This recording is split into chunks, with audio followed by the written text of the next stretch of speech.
Jadi soalan, bagaimana cara terbaik untuk kita nak menegur ahli keluarga atau orang yang lebih muda daripada kita supaya tidak meninggalkan salat tanpa menyakiti perasaan mereka?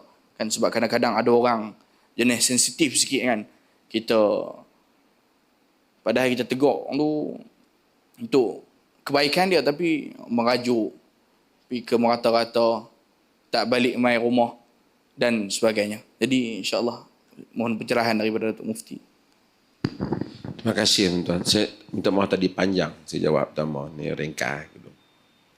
Tuan-tuan, dosa yang besar dalam agama ni selepas daripada syirik dalam senarai bunuh orang, lebih kurang adik-beradik tu juga punya dosa ialah meninggalkan salat. Daripada min kabair, daripada dosa-dosa besar. Anak kita kalau sakit, katalah dia cedera, luka, ambil contohlah kita sayang anak kita ni, terpijak paku karat. Kita kata pijak paku karat, pergi klinik, pergi cucuk tu, bahaya. Dia tak pergi cucuk, kita pergi cucuk. Tak apalah duk sakit. Aku kata pergi, hang ni jadi apa ni? Hang bahaya.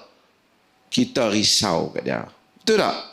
Kenapa takut nanti dia bertambah teruk ke depan ni? Anak kita tak pergi sekolah, kita risau kat dia. Takut besok dia sampai tak tahu apa. Baguslah kerana kita ambil kira masa depan dia. Anak kita tak salat, yang ni besar masa depan dia ni. Di akhirat ni. Ini masalah besar. Kalau kita betul-betul sayang, tak mau kaki dia tu nanti bengkok ke depan, tentu kita tak mau anak kita masuk neraka. Ma salakakum fi saqar? Qalu lam naku minal musallin. Apa sebab kamu masuk neraka saqar? Salah satunya kerana mereka tak semayang. Kalau kita tahu hakikat itu, kita akan sungguh-sungguh bagi keluarga kita salat. Wa'mur ahlaka bis salat wastabir 'alayha. Suruh keluargamu salat dan sabar dengan salat. Kerja bapak. Bapak mari masjid, bagus dah. Anak tak semayang di rumah, tak tahu budak-budak ni, tak lepas kat dia. Lepaslah, ada bahagian dia ada solat tu, baguslah. Kullukum ra'in wa kullukum mas'ulun an ra'iyatihi. Tak lepas. Setiap kamu bertanggungjawab di atas tanggungjawab dia.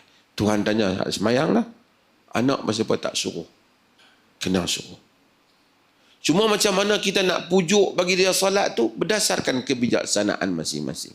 Quran kata, ud'u ila sabili rabbika bil hikmah. Bil hikmah tu bukan dengan lemah lembut. Seru ke jalan Tuhanmu dengan hikmah, bukan lemah lembut. Hikmah tu perkataan yang sesuai, perbuatan yang sesuai pada orang yang sesuai. Kalau anak kita tu jenis kata sepatah pun dia ingat dah, sepatah. Kalau kena jerkah sikit, jerkah, itulah hikmah. Yang mana yang berkesan? Effective way. Jalan yang paling berkesan. Nak macam mana anak kita lah, tahu anak kita. Nak kata macam mana? Sebab itu, namun, kalau kita ada kawan baik pun, dia tak salat, tak boleh. Kalau kita kesian kat dia, kena suruh dia salat. Kata aku ni sayang kat hang kawan dengan aku. Hang kena salat.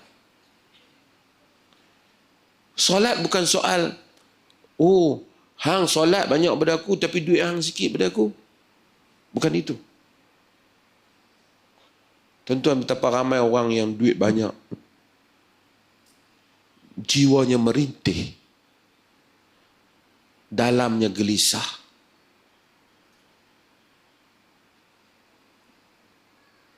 Saya cerita dalam kuliah saya yang lepas pun ni. Seorang anak Rabai Muhammad Asad, terkenal penulis Islam at the Crossroad. Dia punya buku dia. Dan banyak lagi buku-buku dia tentang membangkitkan dunia Islam. Anak Rabai yang masuk Islam. Kemudian jadi penasihat kepada King Abdul Aziz Saudi dulu. Dia cerita lahir tahun 1900. Macam mana dia boleh masuk Islam? Salah satu sebab dia masuk Islam, dia kata dia duduk di Jerman, dia naik kereta api, dia tengok. Saya sebut cerita ni sebab baru ni saya pergi China. Saya tengok orang China ni, kereta canggih lah apa semua. Tapi saya terasa cerita dia tu. Cerita Muhammad Asad. Ketika dia masih belum Islam. Tapi dia tengok pada mereka, muka mereka ni. Walaupun dia tahu baju cantik, duit banyak. Tapi tak bahagia. Tak bahagia. Gelisah. Dalaman gelisah. Lalu dia balik. Dia nak cari jawapan. Kenapa manusia gelisah walaupun dia ada semua? Dia teringat Quran yang dihadiahkan oleh kawan dia tu. Dia buka, dia cari jawapan. Masa dia boleh baca banyak bahasa, tapi dia tak boleh bahasa Arab lagi masa tu.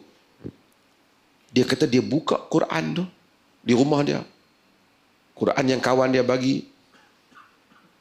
Ketika itu dia kata tepat Allah takdirkan dia buka pada surah At-Takatsur. Alhaakumut takatsur. Telah melalaikan kamu perlumbaan membanyakkan harta. Hatta zurtumul maqabir. Sehingga kamu melawat kubur. Dia kata, this is the answer. Ini adalah jawapannya. Ini adalah jawapannya. Kegelisahan ini kerana perlumbaan sesama manusia yang telah mereka lupa kenapa mereka datang ke dunia ini. Kalla saufa ta'lamun. Sama sekali jangan, nanti kamu akan tahu. Tuan-tuan, suruh anak kita salat. Carilah ikhtiar macam mana. Nabi ajak banyak kan? Muru auladakum bis salah wa hum abna'u sab'a wadribuhum alayha wa hum abna'ul ashr. Suruh anak kamu semayang ketika 7 tahun. Kemudian pukul bila 10 tahun. Yang ni 7 tahun, 3 tahun duk suruh. Sehari 5 kali. Subuh sampai 5 kali. 5 kali 360 hari kali dengan 3. Berapa ribu? 10,000 kali suruh. Nak boleh pukul pada umur 10 pun dah 10,000 kali dah suruh. Kalau kena pukul sikit, bukan pukul sampai cedera, padan dah. Tapi pak tak semayang, tak apa. Baru pak pun baru semayang kemarin dulu, balik pukul enak, terkejut lah. Siapa apa? Pukul saya ni. Hang tak semayang, aku kena pukul. Lah, abah pun baru beritahu hari ni. yang tu kita kena pandai lah. Macam mana. Taklah buruk juga bila abah dia pun dia kata aku pun dah taubat. Mainlah kita semua taubat. Kita semayang. Aku silap dulu, aku tak ajar apa semayang. Suruh anak-anak kita salat.